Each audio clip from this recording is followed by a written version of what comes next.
Good morning मेरे प्यारे साथियों। कैसे हैं आप सब लोग। आशा है कि आप सब लोग कुशल मंगल से होंगे और आपकी जो पढ़ाई है बहुत ही शानदार तरीके से चल रही होगी। चलिए मेरे प्यारे साथियों, जल्दी से जुड़ जाइए आप सब लोग।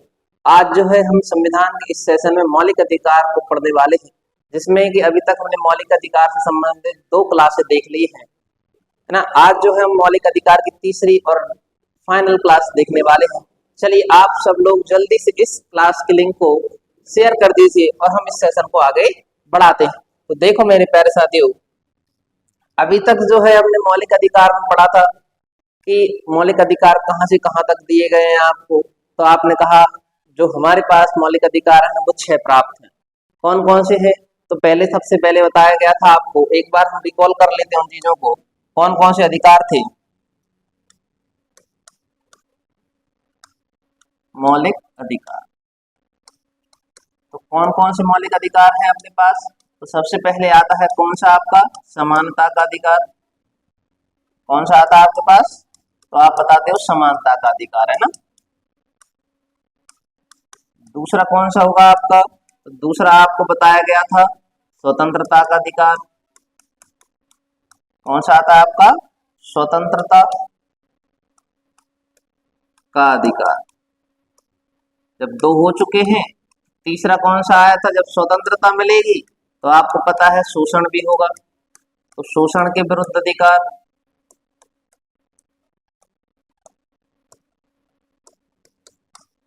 फिर जब शोषण होगा तो आपको पता है धार्मिक स्वतंत्रता का अधिकार।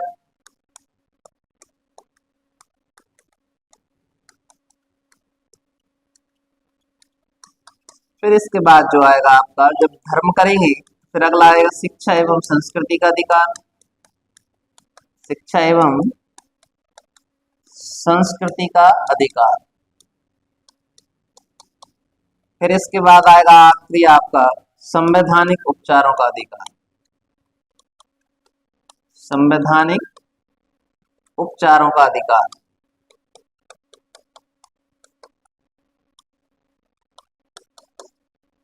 ठीक है ना। अब इसके बाद हमने देखा था कि इनका वर्णन कहाँ से कहाँ तक है। तो आपको याद रखना जी, कहाँ से कहाँ तक था? 14 से लेकर 18 तक। ये कहाँ से कहाँ तक है आपका? तो आप बात करो 19 से लेकर 22 तक। ये 22 से 23 से लेकर 24 तक। फिर ये 25 से लेकर इसका वर्णन था 28 तक। ये 29 से लेकर था आपका 30 तक और इसका वर्णन मिलता है केवल आपका अनुच्छेद 32 में। तो ये आपको मौलिक अधिकार की जानकारी हमने पिछली क्लास में आपकी पढ़ ली हुई। और इसके बाद हमने समानता का अधिकार पढ़ लिया था। कौन सा पढ़ लिया था आपका? समानता का अधिकार, जिसमें अनुच्छेद 14 में बताया गया था विधि के समक्ष समानता, कि कानून के लिए सब लोग कैसे रहेंगे? आपके समान रहेंगे। फिर हमने 15 में पढ़ा था कि जो कानून है 5 प्रकार से धर्म, जाति, लिंग, वंश। कौन कौन से? धर्म, जाति, लिंग, मूल वंश, जन्म स्थान के आधार पर आपका कानून किसी भेदभाव नहीं करेगा। फिर हमने अनुच्छेद 16 पढ़ा था। 16 में देखा था हमने कि लोक नियोजन के अवसर में समानता, यानी भारत सरकार द्वारा जो भी योजना चलाई जाएंगी उन सब में समान रूप से सभी को भागीदार होने का अधिकार रहेगा। फिर जो आता है आपका अनुच्छेद 17 आता है, जिसमें हमने पढ़ा था अपृष्यताकांत यानी छुआछूत, यानी सार्वजनिक स्थान पर कोई भी किसी में भेदभाव नहीं किया जाएगा। फिर हमने पढ़ा था कौन सा आपका? अनुच्छेद 18। 18 में हमने देखा था कि इसके अंतर्गत उपाधियों का अंत किया गया, यानी भारत सरकार द्वारा ही जो उपाधियां होंगी वही मान्य होंगी, अन्य उपाधियां कोई अपने मन से नहीं रख सकता है। इसी के तहत राजा महाराजा की उपाधियों को समाप्त कर दिया गया है। फिर हमने देखा था अनुच्छेद 19 स्वतंत्रता के अधिनियम में आया था आपका। तो आप हेडिंग डाल लीजिए कौन सा पढ़ रहे हैं हम।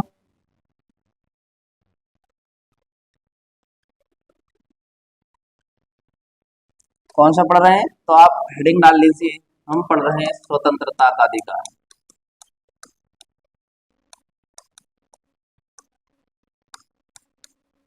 कौन सा पढ़ रहे हैं हम?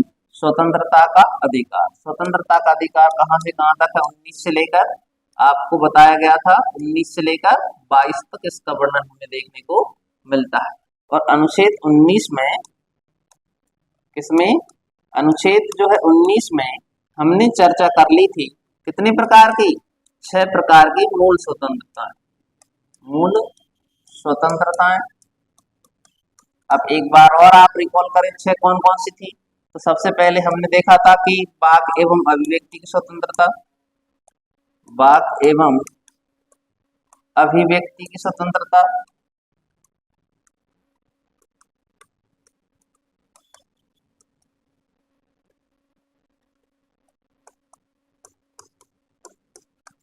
दूसरा आपने देखा था, पहली कौन सी हो गई थी आपकी, वाक एवं अभिव्यक्ति की स्वतंत्रता। दूसरा हमने पढ़ा था क्या, शांतिपूर्ण सम्मेलन करने की स्वतंत्रता, सम्मेलन की स्वतंत्रता।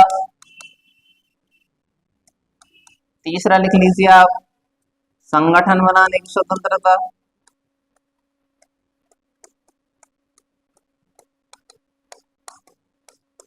कौन सी आ जाती है आपकी, संगठन बनाने की स्वतंत्रता। अगला 4th नंबर पर लिख लीजिए आप, संगठन बनाएंगे तो घूमने फिरने की स्वतंत्रता।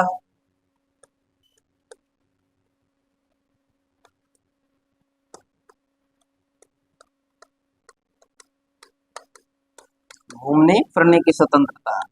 अगला लिख लीजिए, भारत में रहने या बसने की स्वतंत्रता। और जो अगला था आपका, अभिवृत्ति, अभिवृत्ति या आजीविका। क्या आएगा आपका, अभिवृत्ति या आजीविका, चुनने का अधिकार। तो ये यहाँ तक हमने सारी चीजें आपकी पढ़ ली हुई थी कि हमने 6 प्रकार के अधिकार भी आपके देख लिए थे। अब जो है इसके बाद हम आगे पढ़ने वाले हैं अनुच्छेद 20 के बारे में। तो आप जल्दी से हेडिंग डाल लीजिए।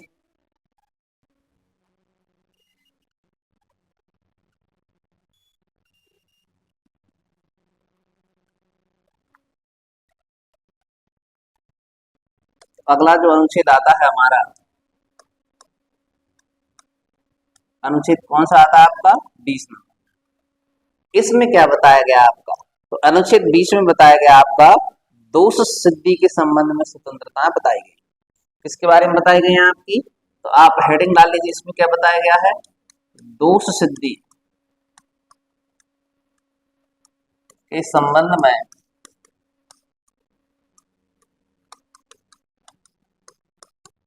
स्वतंत्रता।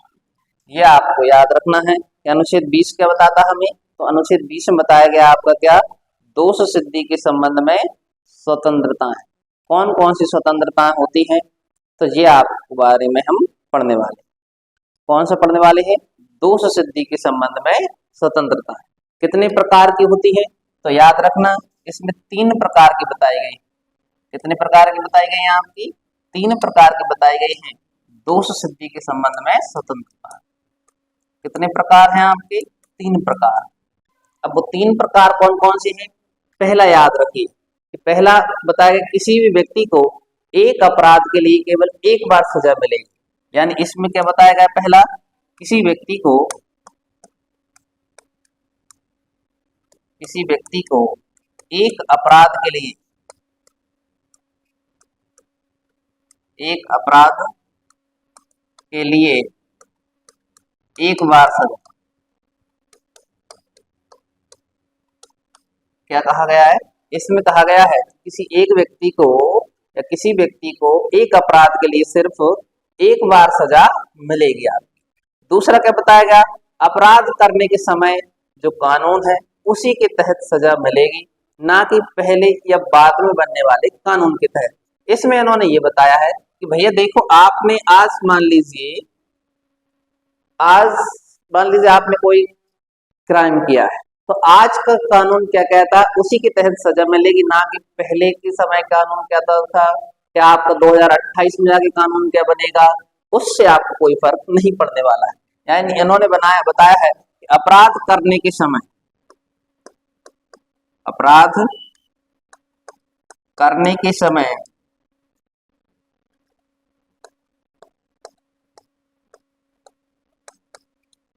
जो कानून था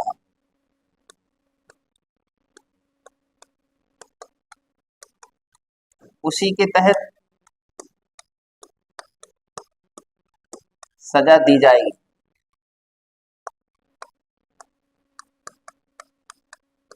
ना कि पहले एवं बाद के कानून के तहत।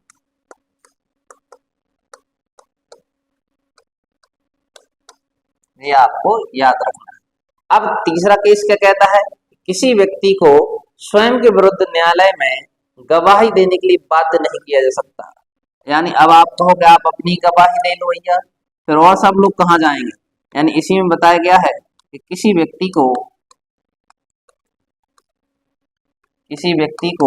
स्वयं के विरुद्ध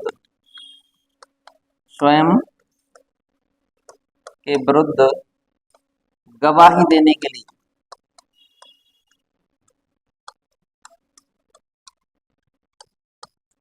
बाध्य नहीं किया जा सकता।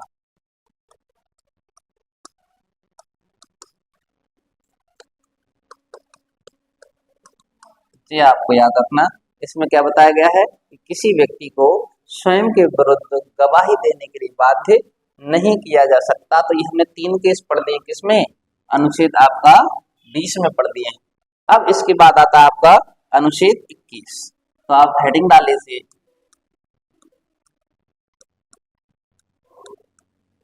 अनुच्छेद कौन सा आता है आपका, अनुच्छेद 21 आता है। तो अनुच्छेद 21 क्या कहता है आपसे, तो हेडिंग डाल लीजिए। इसमें बताया गया है कि व्यक्ति की प्राण एवं दैहिक स्वतंत्रता का वर्णन किया जाता है। इसमें क्या किया गया आपका, प्राण एवं दैहिक स्वतंत्रता का वर्णन।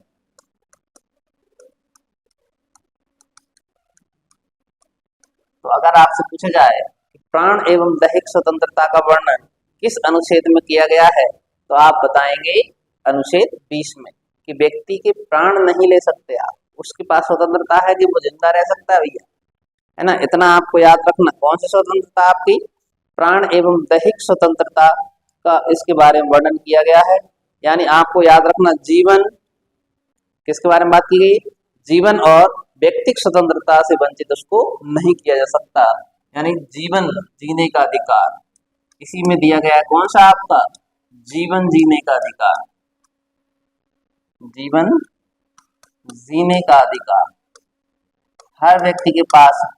यही कारण है कि आपने देखा होगा कि अगर कोई व्यक्ति क्राइम भी करता है तो भी उसको जो है न्यायालय खाना देती है, उसको कहाँ पर देती है, जेल वगैरह में उसको, है ना। अगला आगे याद रखिए, इसी में जोड़ा गया आपका कौन सा, अनुच्छेद का, देखिए इसी में जोड़ा गया आपका कौन सा, अनुच्छेद 21 का जोड़ा गया है। अनुच्छेद 21 का सब डिवीजन नंबर कौन सा जोड़ा गया है, का जोड़ा गया है।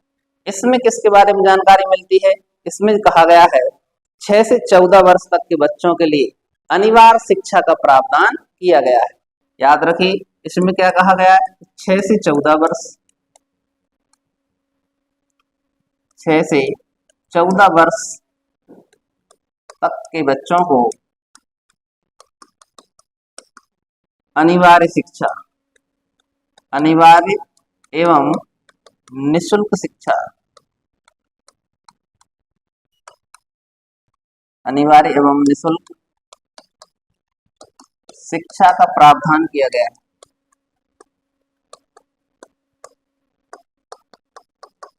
ये आपको याद रखना है। क्या कहा गया है, 6 से 14 वर्ष तक के बच्चों को अनिवार्य एवं निःशुल्क शिक्षा प्रदान की जाएगी।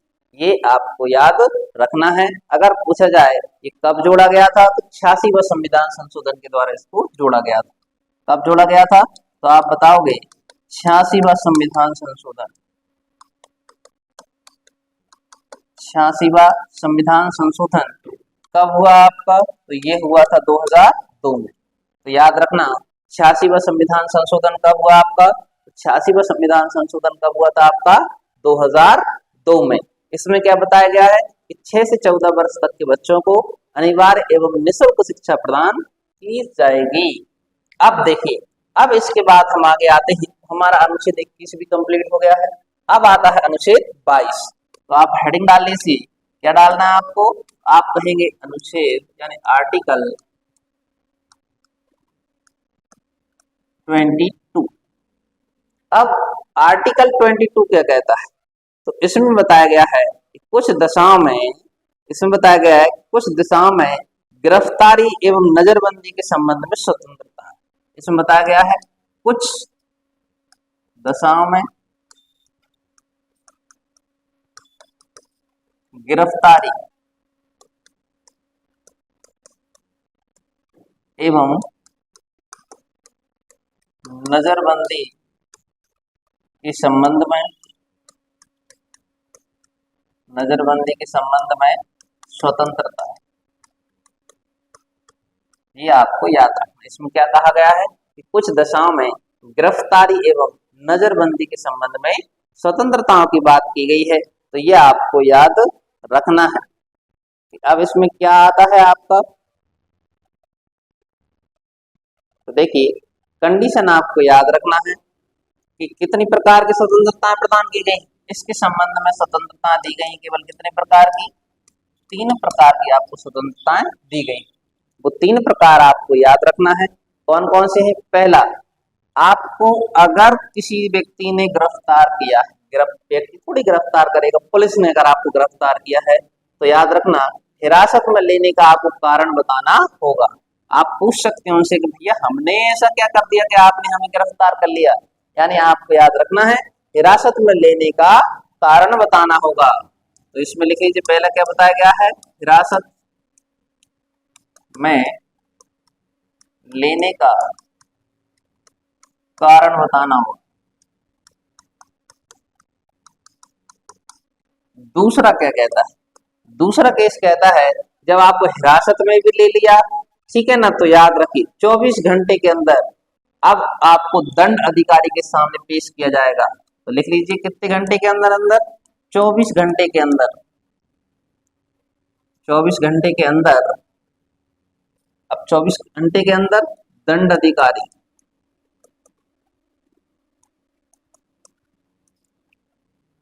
के सामने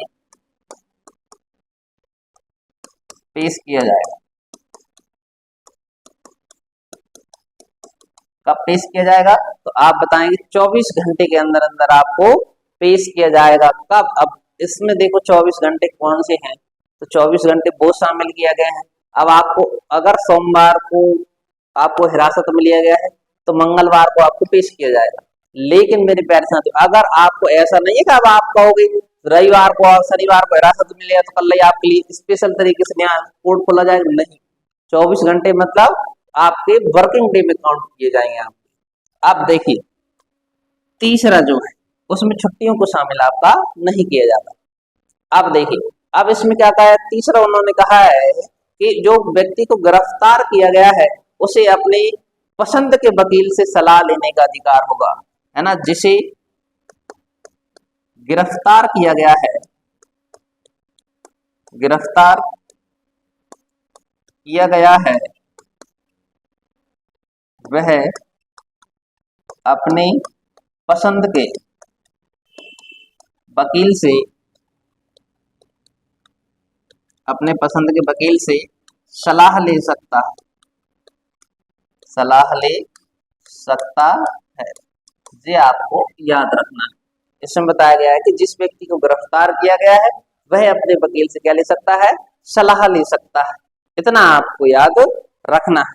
अब देखिए इसके बाद जो आता है आपका, इसमें बहुत सारी प्रावधान दिए गए हैं, वो हमारे पेपर के हिसाब से इम्पोर्टेंट नहीं होती। अब देखिए अनुच्छेद आपने 22 तक पढ़ लिया, 19, 20, 21, 22 ये हमने किसमें पढ़ लिया, स्वतंत्रता के अधिकार में। अब स्वतंत्रता मिली तो स्वतंत्रता के बाद आपको क्या होता है, व्यक्ति देखो ये सारी व्यवस्थाएं की गई हैं। अब कुछ लोगों को ज्यादा ही स्वतंत्रताएं मिल गई हैं तो वो उसका दुरुपयोग करने लगते हैं। तो अब हम पढ़ने वाले हैं, अगली हेडिंग डाल लीजिए आप, शोषण के विरुद्ध, शोषण के विरुद्ध अधिकार। इसके बाद पढ़ रहे हैं अपन शोषण के विरुद्ध अधिकार पढ़ रहे हैं, ठीक है ना। इसमें जो है कहाँ कहाँ से वर्णन किया गया है, इसमें जो पूछा जाएगा आपका, इसमें अनुच्छेद 23 से लेकर 24 तक वर्णन किया गया। अब शोषण के विरुद्ध अधिकार में क्या दिया गया है, नाम से ही पता पड़ रहा है शोषण, है ना। अब इसमें क्या प्रावधान आपको देखने को मिलते हैं, तो शोषण के विरुद्ध अधिकार में जैसे आपने सुना होगा बंधुआ मजदूर, तो हेडिंग डाल लीजिए अनुच्छेद 23। कौन से पढ़ रहे हैं अपन, अनुच्छेद 23। अनुच्छेद 23 क्या कहता है, इसमें बताया गया आपका अनुच्छेद 23 के तहत बलात्कार श्रम पर प्रतिबंध, यानी बलात् श्रम पर प्रतिबंध, लिख लीजिए आप। अनुच्छेद 23 में क्या बताया गया आपका, बलात् श्रम पर प्रतिबंध।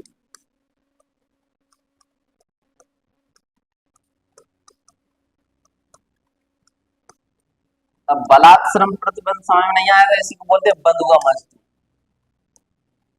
बंधुआ मजदूर, ठीक है ना। अब ऐसे लोगों को शामिल किया गया है, याद रखिए इसमें क्या कहा गया है आपका, खरीदी बिक्री बेगारी, इसी प्रकार से जबरदस्ती किसी काम व्यक्ति से कोई भी काम नहीं करवा सकते, यानी बलात् श्रम पर प्रतिबंध या बंधुआ मजदूरों पर प्रतिबंध लगाया गया है। यानी हम कहेंगे जबरदस्ती, जबरदस्ती किसी से कार्य नहीं करवाया जा सकता।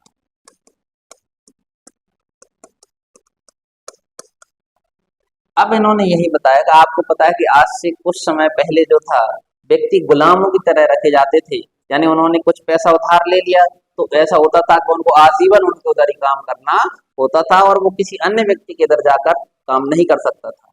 लेकिन आज के समय में ऐसा नहीं है, अगर आपने किसी से पैसा उधार लिया है तो आप पूरे भारत में कहीं भी जाकर काम कर सकते हैं और उस व्यक्ति का पैसा आप लौटा सकते हैं।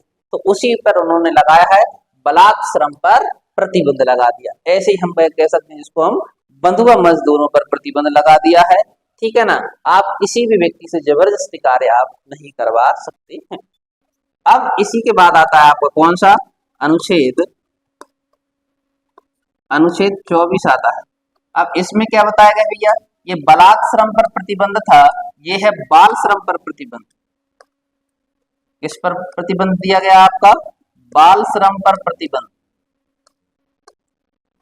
ये आपको याद रखना है, ये किस पर है आपका, बाल श्रम पर प्रतिबंध है, यानी छोटे छोटे बच्चों से आप काम नहीं करवा सकते हैं, ये आपको याद रखना है।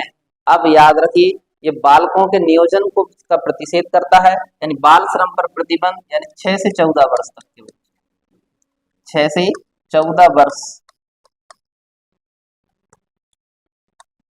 तक के बच्चों से भारी काम नहीं करवाया जा सकता।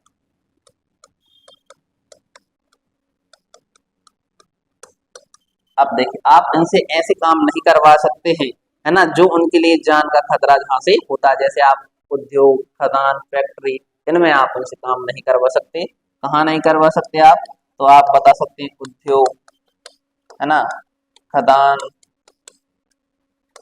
फैक्ट्री, इनमें आप काम उनसे नहीं करवा सकते। तो ये आपको याद रखना है, कब वो नहीं करवा पाते हैं अपन, तो आप कहोगे 6 से 14 वर्ष तक के बच्चों से। अब इसके बाद जो अगला आता है, जो हमने देख लिया था यही आपका जोड़ा गया था कि 6 से 14 वर्ष तक के बच्चों को अनिवार्य रूप से माता पिता या संरक्षक के द्वारा शिक्षा प्रदान की जाएगी। अब नेक्स्ट जो आता है हमारा, जब शोषण हो गया व्यक्ति का, जब शोषण होता है तो अब वो धर्म में लग जाता है। किसमें लगता है आपका, धर्म में लगता है। तो अगली हेडिंग डाल लीजिए आप, हमारा जो अधिकार है वो लिख लीजिए आप, चौथे नंबर पर आता है धार्मिक स्वतंत्रता का अधिकार।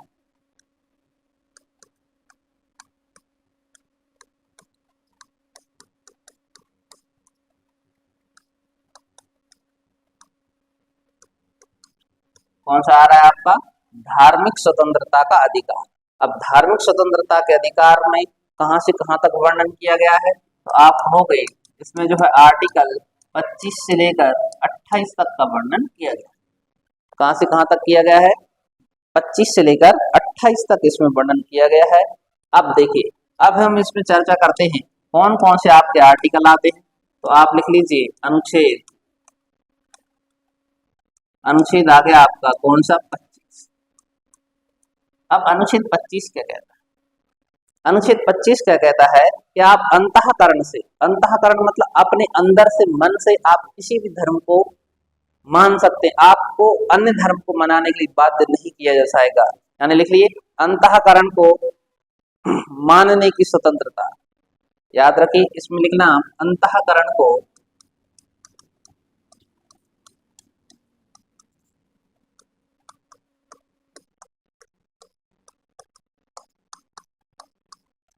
अंतःकरण को मानने की स्वतंत्रता। अब अंतःकरण को मानने की स्वतंत्रता में क्या दिया गया है, आप जो है आप लिख लीजिए अंतःकरण मतलब क्या है, आप अपनी इच्छा से कोई भी व्यक्ति, कोई भी व्यक्ति अपने मन से, अपने मन से किसी भी देवी देवता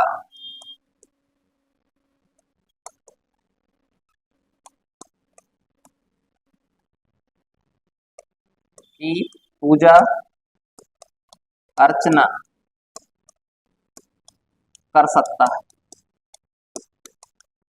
ये आपको याद रखना कि कोई भी व्यक्ति अपने मन से किसी भी देवी देवता की पूजा अर्चना कर सकता है, यानी वो अपने हिसाब से अपने धर्म का को मान सकता है, आचरण कर सकता है, प्रचार कर सकता है, उसे कोई भी प्रकार के प्रतिबंध नहीं लगाया जा सकता है। देखो अब आपको पता है, गाना सुना हो आपने, मन में बसा कर तेरी मूर्ति, है ना। अब जब मन में है भगवान तो बाहर भी भगवान होंगे, तो भैया वो उनका प्रचार भी कर सकता है। जब प्रचार कर सकता है तो अब उनका मंदिर भी तो बना सकते हैं। अरे बताओ हाँ या ना, प्रचार थोड़ी होगा, प्रचार के पहले तो मंदिर बनाना पड़ेगा अपने। तो अगला लिख लीजिए आप, अगला कौन सा आएगा आपका, अनुच्छेद यानी आर्टिकल नंबर कौन सा आएगा आपका 26। अब इसमें क्या बताया गया है, तो आप लिख लीजिए, जैसे बताया गया है धार्मिक कार्यों के प्रबंध की स्वतंत्रता। इसमें बताया गया है क्या आपका, धार्मिक कार्यों के प्रबंध की व्यवस्था। अब ये इसमें बताया गया धार्मिक कार्यों के प्रबंध की व्यवस्था किस आर्टिकल में बताए गए हैं, आर्टिकल 26 में। याद रखिए वो अपनी धार्मिक संस्था, धार्मिक लिए संस्थाओं की स्थापना कर सकते हैं, पोषण करने के लिए संपत्ति का भी अर्चन कर सकते हैं, स्वामित्व प्रशासन का अधिकार भी। यानी अब वो मंदिरों की स्थापना करेंगे, किसकी स्थापना कर सकते हैं, मंदिरों की स्थापना, है ना, संस्थाएं बना सकते हैं, क्या कर सकते हैं, संस्था बना सकते हैं, अपने पास संपत्ति रख सकते हैं। ये आपको याद रखना है, भारत सरकार या हमारा भारतीय कानून कोई भी हस्तक्षेप आपका नहीं करेगा। यही कारण है कि आपने सभी मंदिरों पर देखा होगा अपनी अपनी संपत्ति है, ट्रस्ट है ना, और आपने देखा होगा सभी के पास अपनी जो है व्यवस्था चलाने के सुचारू रूप से कार्य किए जाते हैं। अब जो है अनुच्छेद हमने 26 तक पढ़ लिया है, अगला कौन सा आता है आपका, तो उसके बारे में देखते हैं। आर्टिकल लिख लीजिए, अनुच्छेद कौन सा आएगा आपका 27, कौन सा आता है आपका, आर्टिकल 27। अब देखिए इसमें उन्होंने बताया है कि देखिए राज्य किसी भी व्यक्ति को ऐसे कर देने के लिए बाध्य नहीं कर सकता जिसकी आय का विशेष, जिसकी आय किसी विशेष धर्म अथवा धार्मिक संप्रदाय की उन्नति पोषण करने के लिए व्यय की जाती है। याद रखना इसमें क्या बताया गया है, राज्य के द्वारा, याद रखना इसमें क्या कहा गया है कि राज्य के द्वारा किसी व्यक्ति को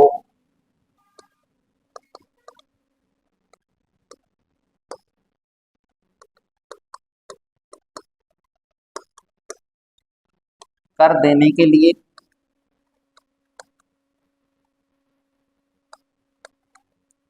बाध्य नहीं किया जा सकता,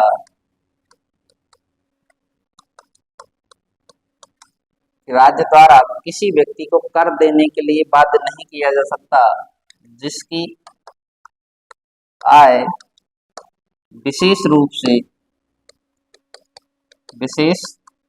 से धार्मिक संस्था पर व्यय होती है,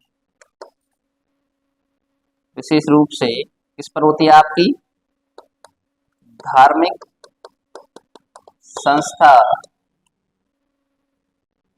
इसमें होती है आपकी धार्मिक संस्था के रूप में व्यय होती है।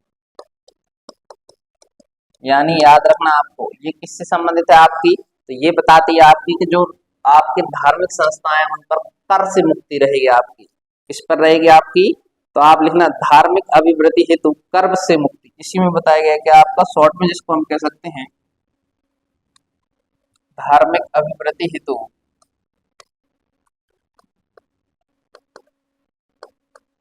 धार्मिक अभिवृद्धि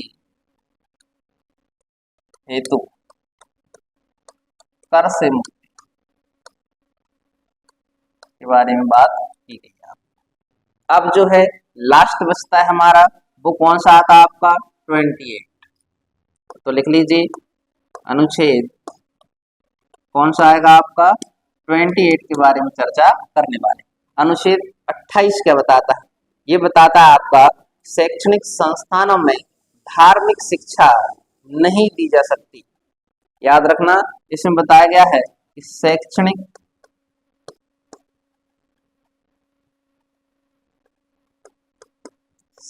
संस्थानों में धार्मिक शिक्षा नहीं दी जा सकती। तो देखो इन्होंने बताया है इसमें क्या हुआ कि शैक्षणिक संस्थानों में धार्मिक शिक्षा नहीं दी जा सकती। यानी याद रखना, इसमें अलग अलग प्रकार की प्रार्थनाओं को शामिल नहीं किया जा सकता। अगर कोई बच्चे को मन नहीं है अन्य धर्म की प्रार्थना करने में तो उसको बाध्य भी नहीं किया जा सकता। और शैक्षणिक संस्थाओं का कार्य है बच्चों को शिक्षित करना, ना कि किसी एक धर्म की ओर बढ़ावा देना। तो यहाँ तक जो है हमने किस धर्म के बारे में पढ़ लिया है, धार्मिक स्वतंत्रताओं के बारे में पढ़ लिया है। अब अगला जो हमारा अनुच्छेद आता है वो उसका नाम लिख लीजिए, अगला धर्म ही आता है आपका। कौन सा आपका मौलिक अधिकार आता है, तो उसका नाम लिख लीजिए शैक्षणिक एवं सांस्कृतिक अधिकार। शिक्षा एवं संस्कृति का अधिकार जिसको कहते हैं। तो अगला लिख लीजिए आप शिक्षा एवं संस्कृति का अधिकार। शिक्षा एवं संस्कृति का अधिकार, इसका वर्णन कहां से कहां तक किया गया है, तो शिक्षा एवं संस्कृति के अधिकार का जो वर्णन किया गया है ये आपका किया गया अनुच्छेद 29 से लेकर, यानी आप लिख लीजिए आर्टिकल 29 से लेकर 30 तक इसका वर्णन किया गया है। अब आर्टिकल 29 क्या कहता है, तो अनुच्छेद जो है वो आप लिख लीजिए 29 क्या कहता है। तो आर्टिकल 29 में बताया गया है कि अल्पसंख्यकों को अपनी भाषा, लिपि तथा संस्कृति को संरक्षित करने का अधिकार दिया गया है। यानी ये अल्पसंख्यकों से संबंधित है। यानी अल्पसंख्यकों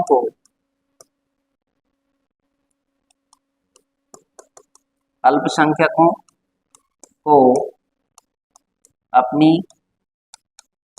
भाषा, संस्कृति, लिपि को संरक्षित करने का अधिकार।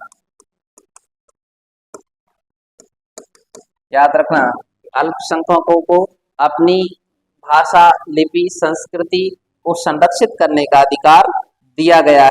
अगला और क्या आता है आपका, तो यही आता है हमारा अगला जो है वो नेक्स्ट आपका क्या है 30। आर्टिकल कौन सा है आपका 30 नंबर का, आपको क्या बताता है, तो इसमें बताया गया, देखिए इधर उन्होंने कहा अल्पसंख्यक मतलब जिनकी भारत में कम संख्या है वो अपनी लिपि, पहनावा, संस्कृति सब चीजों को संरक्षित कर सकते हैं। आप किसी को देखकर कोई भी चीज बाधित नहीं कर सकते। अगला इन्होंने बताया गया है कि अल्पसंख्यकों को शैक्षणिक संस्था स्थापित करने और उनका प्रबंध करने का भी अधिकार दिया गया है। इसमें बताया गया है कि अल्पसंख्यकों को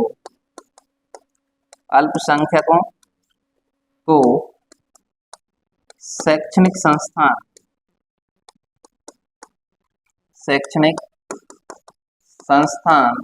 स्थापित करने तथा उनका प्रबंध करने की स्वतंत्रता है। तो याद रखिए आपके जो अल्पसंख्यक वर्ग के लोग हैं उस शैक्षणिक संस्थानों की स्थापना भी कर सकते हैं और उनकी व्यवस्था भी कर सकते हैं। तो यहाँ तक अगर आपसे पूछा जाए कि अल्पसंख्यकों से संबंधित कौन सा अधिकार है, तो आप कहोगे शिक्षा एवं संस्कृति का अधिकार। कहाँ से कहाँ तक है? अनुच्छेद 29 और 30 में इसका वर्णन आपका किया गया है। अब इसके बाद जो है अगला और लास्ट अनुच्छेद अधिकार है आपका, जिसका नाम है कौन सा आपका? तो आप कहोगे, हेडिंग डाल लीजिए आप, संवैधानिक उपचारों का अधिकार। कौन सा आता है आपका? तो आप बताओगे संवैधानिक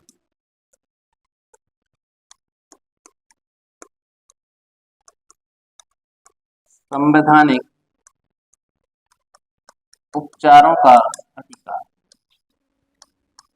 कौन सा आता है आपका? संवैधानिक उपचारों का अधिकार। इसका वर्णन कहाँ किया गया है? आर्टिकल 32 यानी 32 में किया गया है।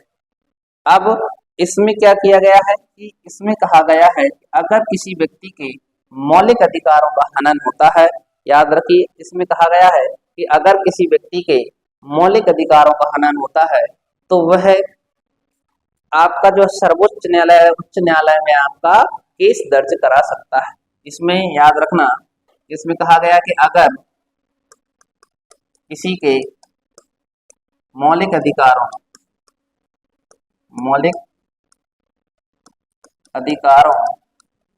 का हनन होता है, मौलिक अधिकारों का हनन होता है तो वह उच्च न्यायालय एवं सर्वोच्च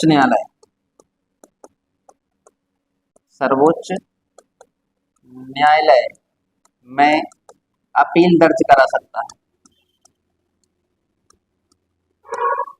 अपील दर्ज करा सकता है।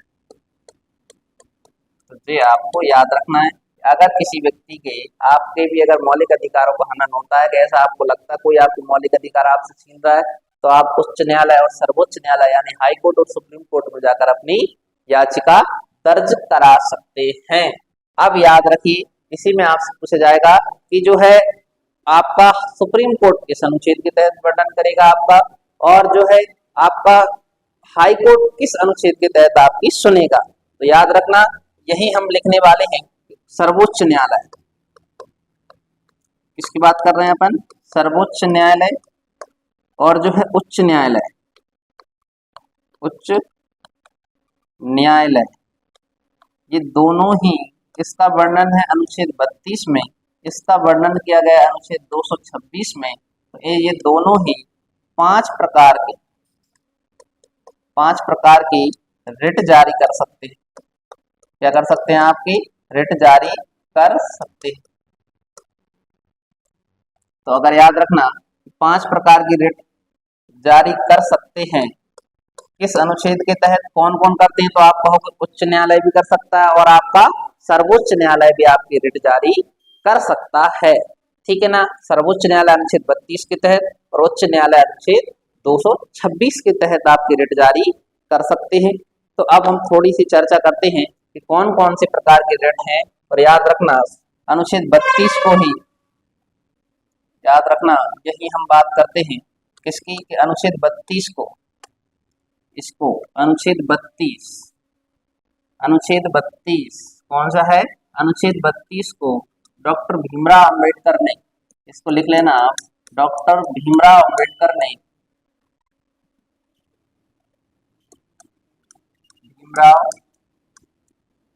अंबेडकर ने इसे संविधान की आत्मा कहा। क्या कहा है? संविधान की आत्मा कहा। तो देखो, आप खुद थोड़ा सा सोचिए कि अगर आपके पास कोई अधिकार है, आप कहते फिर रहे हो ये अधिकार है वो अधिकार है, अगर मान लीजिए आपके अधिकारों को कोई छीन लेता है, क्या कर लेता है? छीन लेता है, तो आप किससे लड़ने जाओ? ये भी तो पता हो ना। यही कारण है, वो अभी तक आपने 5 अधिकार पढ़े थे, 5 अधिकारों का कोई हनन करता है तो आप 6वें अधिकार में ही आपको जाकर न्याय मिलेगा। अब देखिए, हम पढ़ रहे हैं क्या आपका, तो आप हेडिंग डाल लीजिए। अब हम पढ़ रहे हैं क्या आपकी जो रिटें हैं, कौन कौन सी आपकी रिट जारी कर सकते हैं। तो कितने प्रकार की हैं? 5 प्रकार के रिट जारी कर सकते हैं। तो 5 प्रकार के रिट कौन कौन सी है?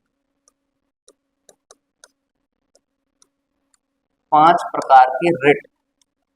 अब 5 प्रकार के रिट कौन कौन सी हैं, तो उनके बारे में हम थोड़ी सी चर्चा करने वाले हैं, वो आपको याद रखना। कितने प्रकार की रिट होती हैं? 5 प्रकार की होती है। पहला कौन सा है, तो उसका नाम लिख लीजिए आप, बंदी प्रत्यक्षीकरण। कौन सी है आपकी? बंदी प्रत्यक्षीकरण। दूसरा लिख लीजिए आप, परमादेश। दूसरी कौन सी है? परमादेश। तीसरा लिख लीजिए आप, प्रतिषेध लेख। चौथी लिख लीजिए आप, 3 हो गए आपके। चौथी लिख लीजिए उत्प्रेषण। कौन सी आपकी? उत्प्रेषण। और अगला लिख लीजिए अधिकार प्रक्षा।